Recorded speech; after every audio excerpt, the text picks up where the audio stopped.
I'm Chelsea Zaccato. And I'm Natalie Heacock. And this is Lumberslingers. Each podcast, we will be bringing you relevant and useful industry information, including interviews with top lumber professionals and discussion of current events in the industry. Whether it be lumber grading, industry and market trends, or who's who in lumber, we hope to extend your current tally on industry knowledge.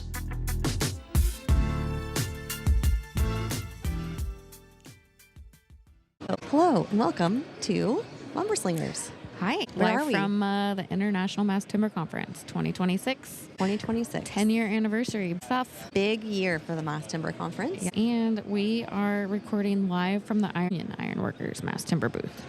And we are on a second story structure within the Oregon Convention Center Pretty freaking cool. that they built. And they were so kind to let us record here. They were. Set up our stuff, schlep it up the stairs. They even carried it up the stairs for us. These guys are pretty cool. They have this VR headset that they wanted us to try before we recorded. And it basically takes you through like a mass timber project, and you have to go pick up a wrench at the end of this that's hanging at the top of a building. Like you're dangling over. Like a balance beam Yes. situation. Like you're on the top of a high rise dangling over. It's terrifying. Awful. And then I got the wrench and brought it back. And then he's like, just jump off the building and see what happens. And I was like, and it really screwed with me. I had to remember I'm on a carpet at a convention center. I'm not dangling above a building. Okay, So- but while you were going, the other guy was telling me that they had someone that actually jumped and fell to the ground and broke their nose in two places. At this show? Not this show, but another show. It's not funny. It but feels it's- like when you're up there, though, it feels like it's real. I've just never really done virtual screwy. reality before. Neither have I. I think I actually have done the Nintendo Wii. Yeah, but you don't have the goggles on. Yeah. Oh, you there's do? goggles. Yeah. Oh. They have a VR set, but it wasn't Oh. like that. It wasn't like walking to grab a wrench, you know? You're like playing Guitar Hero, you know? Yeah. And I immediately got car sick. Yeah. I need a better term. Motion sick. Yeah, motion sick. You got motion I just sick. get sick Like, with motion. I cheated and I lifted my headset up so I could see where I was you going. did, and you walked and got the wrench and came back. Yeah, I felt peer pressure that I had to do it. So Yeah. I had to get over with. We got some good video content from that. Yeah, they were super kind. They were so nice. And if you listen to our live from last year, we were talking about them and how nice they were last year. That's true. And I don't know if it's the same guys or not, but I think it is. no, the same actual guys. Do you think it is them? I think they were here last year. Anyways, they're really cool. They're forging a new bold path for mass timber. Yeah, they're making it more accessible in their quoting system to quote mass timber jobs for their contractors. So they're just taking barriers out of the way. That's what they're focused on, so that more mass timber projects can come to life, and that their workers can be more competitive when they're competing and bidding for these jobs, which is so cool. And that's why they're here, and they have a big booth and a big support for the mass timber movement. It takes all of us, you know. I mean, what do you need when you build mass timber? You do need some steel Yeah, and you do. iron. Yeah. Very cool.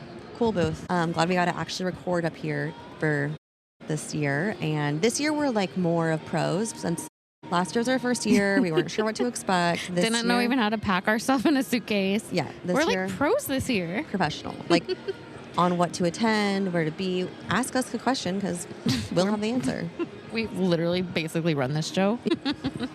Okay, that's going a little too far. This show is so well done. It is I very could never. well done. Okay, so speaking of how well done this show is, we have some really interesting statistics. They were handing this out at the check-in booth. Okay, so this is obviously the 10-year anniversary. And in this pamphlet, they show every year, and they show the attendees, they show the exhibitors, how many square feet they used. So the first one was in 2016. It was at the Marriott, always in Portland, Oregon. And they had 56 exhibitors and 519 attendees. Okay, 10 years ago. Okay, 10 years ago. Today. Now, 2026. Drum roll. And they did have to skip 1 year for COVID. For COVID. Please hold. Exhibitors. 3,173 attendees and 48,000 square feet of exhibit hall. Now, that was 2025. Gosh, that was last year. Where's 2026? Oh, It's not out yet. We don't know yet. Okay, that was last year. Okay, well, that's good information, though. Stay tuned, because we'll get to compare it. Yeah. And their programming, just like every exploded. year they step it up. They have different tours. What's cool is last year we went on a tour and we weren't able to go this year, but they did some of the same tours. Like last year we went and saw the new East County Library. And then this year they went back again, which would have been really cool to see it like Finished. then and now. Yeah. The grand opening is like May 19th, I want to say. awesome. We should like, go. yeah. I just want to go to the rooftop Me too. bar. Let's do it. Just Even kidding. though there's no bar There's there. no bar. We'll bring our own. Don't tell them. Okay, well, yesterday we got to go watch that Shark Tank style pitching where there were developers, 5 different sets of developers with presenting to investors, different types of investors as well, 4 different investors for their projects that are incorporating CLT and mass timber. That was so interesting. I'm like, please do that again next year. Yeah, they Love called that. it the boardroom. And my favorite part about it is that these weren't just like pipe dreams. Like these, they had vetted the projects really well. And so everyone that was there, like they had permitting done. They were like ready to go. They just needed some money. Yeah, basically a lot of, I heard on repeat, shovel ready. So like Yes. everything's prepped, permits are done, Ready put to some go. money to rev this engine up. Let's And it go. was neat because one was in New York, one was in Brazil, Cleveland. Cleveland, and then Ohio. 2 were in Oregon. One was Montana, or he was going to have a set of investments throughout the Pacific Northwest. true. And then the one in Oregon, the Equestrian Center in Yeah. Oregon. Yeah. And everybody their presentations were all so different. So Yes. it was really cool to hear. It was like watching Shark Tank. I mean, people come in with different ideas and different ways of executing what they want to do. And so, Yeah. At first, I thought they were going to allow the audience to ask questions, but then as it went on, I was like, it was already 2 hours and it was tight. Like there would have been no way you could have let the audience ask questions. yes. Yeah. And it seemed like every single person that presented, there were investors on board to have further discussions. Yeah, it was a very cool event, and they said they're going to do it again next year. So definitely, highly recommend that. Yes. What else? We're smiling because we see our little intern, Our intern. We wish she was our intern. our student that we sponsored this year, Lumberslingers. She's Yes. here. She's an architect student at Portland State. We're going to be interviewing her today about Yes. her experience at Mass Timber. So pretty cool. Yeah, she's awesome. So, what else do we need to see? Well, we're only on day 2 of 3, so Yeah. we have more time to check out more booths this year. Yeah, the programming is packed so full, but like in a good way. So you really can decide what you want to do. And then they have, I don't know if we talked about this much last year, but they have different tracks. So like if you're an architect, then you would follow this specific track. If you're a builder, I think it's architects, builders, and I can't remember what the third one was. But Yeah, there's like how many? 4 tracks at least. And so you can kind of follow the path and do education sessions all day if you want to. You can come spend half a day in education sessions, half a day out here on the floor. I mean, really, you can kind of fill the schedule the way that benefits you the most, depending on where you're at in the industry. So it's very, very cool. I was looking for the tracks, but And tomorrow we're looking forward to the Women in Timber Power Hour. That's Thursday. And 1 o'clock, 1 to 2. So that'll be a good 1 one. to 2. Yes, very excited. And they have the best shirts, as we already mentioned when we were with Shelby. Excited to see what this year looks like. Yes, I'm very excited. Yeah, and so we should like show a little video of what this area looks like, the show Yeah, you floor. can see behind us. Yeah. Also, one of my favorite things about this conference, and this makes me sound like an alcoholic, and I don't think I am yet, but Yeah. they start happy hour at like 3 o'clock, and you That's just nice. get to like walk around with a Booze. beer and chat, and just makes things like nice. We hope that Aperol Spritz guy is here. Oh yeah, the bath guy. The bath fitter. He's great. Yeah. Do you see anything? Have you seen anything new this year that you maybe didn't see last year that you found interesting? What have I seen new? I think I'm just more aware this year. Like last year was focused mostly on like the people I knew, right? So like Western Forest Products, Zippo, like the companies that we see at the normal, I guess I shouldn't say normal, but the trade shows that we go to. And so this year it's just been nice to see like people who are not in the lumber business but are adjacent and are so important, and like how many booths there are for fasteners and literally every other piece manufacturing, retrofitting, fabricating, architects. Everything. Trucking. There's a trucking booth here, I think. Is there? Yes. So, there's literally everything. You can learn so much. Like if you don't know what mass timber is, just come here and you literally can see every piece of it. Yeah, get a day pass and just come get inspired. It's really incredible. And these are the people making decisions for how they're going to use lumber. So if you're in the lumber industry and you're hoping to support the industry and promote the products that we're making, even if you don't make glue lambs or mass timber CLT, those buildings will be built with lumber in mind. So what kind of flooring are they gonna spec out? What kind of ceiling and siding? And it's important to represent that side of the industry as well. Make sure that we're piquing their interest, not just for the structure, but for the interior and exterior. One thing I was thinking of is, and we talked about them last year because we had Judith on our podcast from UVO, the Tallwood Institute, which is the partnership between OSU and UVO, is so cool. It's just cool. They're doing the most over there. They are. And their booth, if you want to call it, like they have a corner of the convention center. They have the coolest things. We haven't even experienced it all yet, so we're gonna have to go back over there. We'll have to go back over and recap that one for sure. Cool. Ferreris, always a freaking amazing booth. Yes. Amazing presence here at the show. Just good attitudes, those good people. Attitudes. They really pump up this industry. Really want you to, you want to be around them because they're just happy people and they're excited to be here and excited to show off what they do. You can tell how proud they are of what they've got going on. So. Yeah. And Zippo's booth is funny this year. Yes. Apparently at 3 p.m., Zippo's having a magician come. That's 3 hours away. So we'll have to go to that. Get ready. And they did some movie posters this year for their booth that were quite funny. Yes. In CLT and Glue Lamb. Yep. You just got to have fun with it. Yeah. We're all here together. We're all adults. Let's just have a nice time. So, anything else? Not yet. We've got the rest of today and tomorrow, so looking forward to it. Yeah, we'll report back.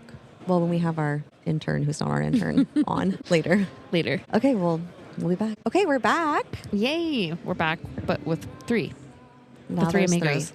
Yes, we're so excited. We have Nevaeh with us. And do you, Chelsea, want to say how we got Nevaeh here? Well, okay, we do have to mention Alicia introduced us to Nevaeh, who also is a part-time nanny, but she's a full-time student.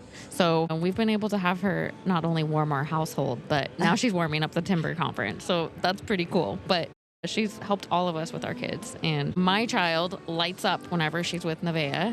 And I know Natalie feels the same. And so when we heard that you were a student going to school for architecture, the first thing I asked her was, have you heard of mass timber? Have you heard of what type of materials are you using? And so that was probably right before this conference last year. And so we were talking this year and we noticed that there's opportunities for students to come to the show. And so Lumberslingers wanted to sponsor her to come here to just be exposed to this side of the lumber industry, mass timber industry. Like we were talking about, there's all facets here. So she could connect with other architects as we did last year and just think it's a good networking opportunity for a student. How else are they going to know that this world exists unless they're exposed to it? So thank you for being here. Thanks for coming to the show. And we're excited to talk about what you've learned so far. Yeah.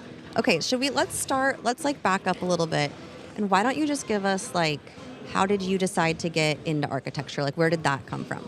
Sure. So my dad was actually my original inspiration. He always wanted to go to school for architecture, but his parents wanted him to go to a Christian college and architecture wasn't offered. And so I feel like a little bit of me was pursuing in his footsteps. He constructed an apartment for my family on top of the existing hair salon that they owned that my mom ran her business out of. And I had a lot of fun being beside him, learning what it takes for it to go from an idea to a drawing to a building. And so I was really excited to start at Portland State University studying architecture. I'm in my 4th year of undergrad right now. I hope to continue there for my master's starting in the fall. Oh, that's a cool story. That is cool. I didn't know that. Did you know that? No, I didn't know that either. We're learning something new about you. I know. That's awesome. Yeah. So what type of, that's really cool inspiration. What kind of focus do you think you're going to have once you get through school? Or what are you thinking? What's next after your master's or find that out? So I think part maybe from that inspiration, I'm really interested in residential design. I hope to pursue that. Tell us a little bit about, you mentioned yesterday that you designed and built a tiny home. What? Oh, How? yeah. Where did that inspiration come from, A? And B, how did you do it? Yeah, so before the apartment on top of the salon was built, my family of 6 lived in a classroom inside of a summer camp.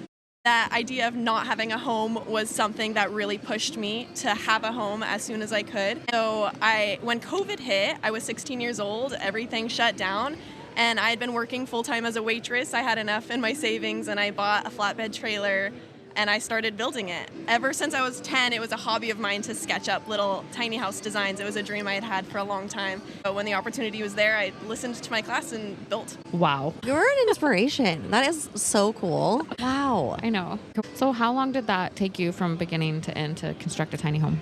It was about 4 years. I wasn't in a hurry to do it. It's actually pretty fun that I wasn't in a hurry. Almost every bit of material was secondhand. We just scrolled on Facebook Marketplace. All of the 2x4s we used for the framing was left over from a construction site, so we got it for a quarter of the price. Everything from our siding to our kitchen is stuff that we found for really cheap, so we were able to do it at a really affordable cost, and then moved into it when it was done. How did you know how to do it? I don't even know where I would, if I was going to do that. I had a lot of help from my dad. It was something that he was super interested in. My mom was like, absolutely no way. Don't let her do that. She's going to waste all of her money. And it was something that he really helped me out with. He knew that my drive was strong enough, and he was there by my side for it. That's awesome. How many siblings do you have? I have three younger sisters. Did any of your siblings help? No, but that's because I built it on, at the time, my boyfriend's parents' property. It's still there now, my husband's property. And so that was an hour and a half away from where they were. Okay, fair. We'll give them a pass for not helping. But if they want to come rent it out. Yeah, you could rent it, couldn't you? We actually have been looking at little bits of property to put it on to Airbnb it. We think it'd be a fun spot. I grew up in Trout Lake, and that's a vacation area. And so I think that would be a fun opportunity. Oh, yeah, that's a great idea. That'd be cool. Okay, so anyways, back to the show. What's your favorite thing or the most interesting thing that you've seen so far? It's been really fun to see how long the supply chain of buying land to produce the lumber to what mill are we bringing it to, and then influencing designers to use it into their design and think about the different structural methods that are available to them. And it's been fun to hear everyone's opinion in that chain. That's what we were actually talking about before you got here is, can you hear that drill? Somebody's building something around us. Yeah. We were just talking about how if you know nothing about mass timber and you come here, every piece of the supply chain is pretty much here. I even saw, what was it yesterday? Alabama's forest or something. Yeah. Did you know that? And there's an Auburn University booth too. Oh, really? Yeah. That's cool. And it's neat how the colleges are involved. You got to get Portland State here. I know. I had a professor last year at this time say, everyone should go. You get a big student discount. I didn't realize, how cool it was. I'm so glad that I get to be here. Yeah. The student discount is awesome, by the way, for the cost of what a pass is for a full 3-day pass. So if it's feasible, having a student pass is worth it. If you're a student, to come check it out and at least come for one day, it's worth it. Yeah. I would say the value is extreme. Mm-hmm. Yeah. So have you seen anything on the show floor that you have never seen before? Ooh, well, I can't say that I've seen this many 2-story structures inside of an indoor space, so that's really cool to see. Yesterday, we talked about how they use burning the wood as a method of sealing it off, and I thought that was cool. I haven't seen that before. And I'm excited today to look around some more and find some more things that I haven't heard of. On a side note, we were giving Nevaeh the inside scoop on swag and how to acquire the best swag. You just take it. Yes, but you don't want to take everything. That's No. I have a lot of pens. You'll never need a pen again. Yeah, Nevaeh was saying that because she's used to the tiny home mindset. So she was like, not worth the space, not worth the space. But maybe that's worth the space. Well, is there anything else that you would say, as a student coming into this type of an event that you'd maybe give other students advice for? I would say the sessions are definitely worth attending. I've learned a lot from different designers in those and different ways of thinking about construction and how you should think about the structure of your designs really early on, especially if it is mass timber, because it's a long process to get the materials that you want. And I've learned a lot about that and how to find the right people for that process. Yeah, there's a lot involved. You still have one more session today and then 2 tomorrow? I'm hoping for 1 this afternoon and then 1 tomorrow afternoon. So it's like you're not in school, but you're in school. Yeah, it's better. Well, speaking of that, we wanted her to be able to eat so she can get to her session. So we should Yes. probably wrap it up. But thank you so much for being here. And if we need to have a follow-up episode, like if your mind is just blown today, let's do it. Yeah, that'd be fun. A week later, like, what are you still thinking about? What's stuck with you? Yeah. Well, thank you guys so much. I really do appreciate the opportunity to be here, and it's because of you guys I probably wouldn't otherwise. So thank you. We're happy you're here. We're happy you're here. We believe in you. You're going to do great things. I already called 2 days this summer for nannying. Sorry, Alicia.